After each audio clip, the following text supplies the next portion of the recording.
అది గుజ్జు అనేది మనకి వాటర్లో అయితే ఉంటుంది. మనం నానబెట్టుకున్న చింతపండు వాటర్లో మన బెల్లం అయితే ఈ విధంగా సన్నగా తురుముకోవాలన్నమాట. ఈ విధంగా తురుముకుంటే తొందరగా మెల్ట్ అవుతుంది.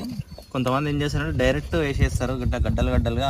ఆ విధంగా వేయడం వల్ల ఏమైందంటే కరిగిపోవడానికి చాలా టైం అయితే తీసుకుంటుంది. కాబట్టి మనం అయితే సన్నగా అయితే తురుముకుంటున్నాం బెల్లాన్ని. మనం ఈ విధంగా మనం సన్నగా బెల్లాన్ని తురుముకోవాలి. సన్నగా తురుముకోవడం వల్ల మన బెల్లం అనేది వాటర్లో తొందరగా మెల్ట్ అయిపోతుంది అన్నమాట, కరిగిపోతుంది.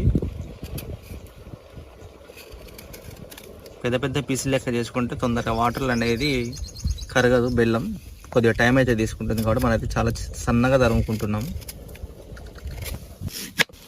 మ్యాంగోని అయితే మనం ఈ విధంగా కోసుకొని సన్నగా తరుముకోవాలన్నమాట. మ్యాంగో పీసెస్ కూడా